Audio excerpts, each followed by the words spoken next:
ससुरा में गई हा देखा कहल गईल बा जोड़ा बड़ा भाग से मिलेला और कहीं जोड़ा गड़बड़ हो गईल तो बड़ा दिक्कत होला। वो चाहे जठा के जोड़ा हो, चाहे साज बाज के जोड़ा हो, चाहे गायकी के जोड़ा हो, चाहे शादी ब्याह वाला जोड़ा हो, लेकिन यहाँ भी आए कहो कि लड़की के ब्याह भइल और ससुरे गईल, ससुरे से नैहर आई और नैहर आके भौजी से अपने बतावता अपन परेशानी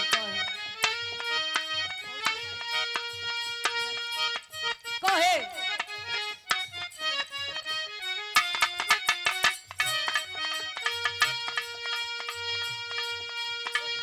हम पानी सतारा बलमुआ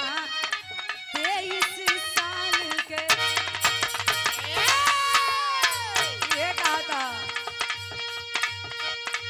हम पानी सतारा बलमुआ 23 साल के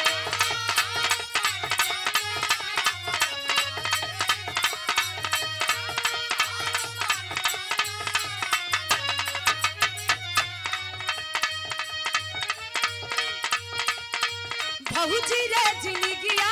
रात खतरे में डार के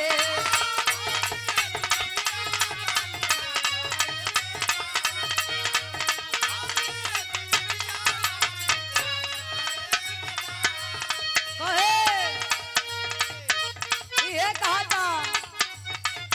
वाह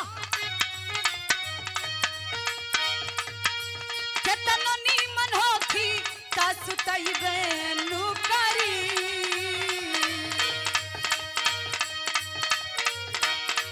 केतनो नीमन होखी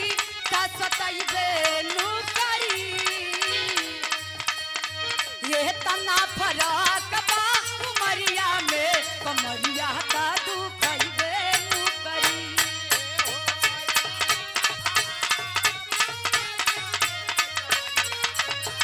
जियो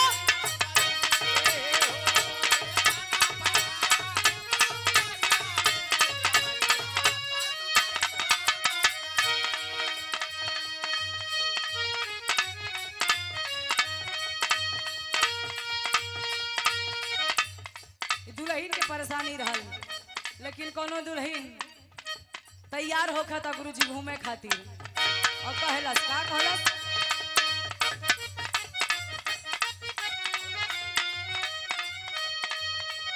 आइए बलम जी राउर कोइली नास्ता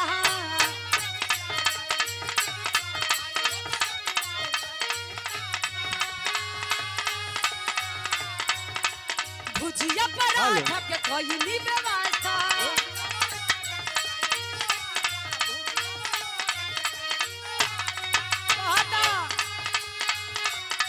मर्दा कहे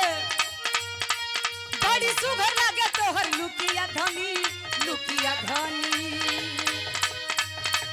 बड़ी सुघर लगे तोहर लुकिया धनी लुकिया धनी कहता पहिरी मारे लू मुसुकिया धनी सड़िया बुलुकिया धनी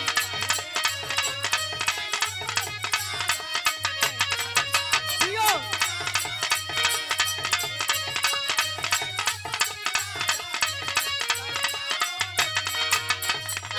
बहुत अच्छे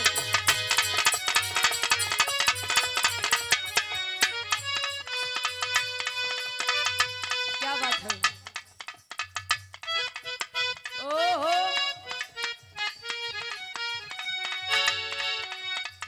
बहुत अच्छे बहुत अच्छे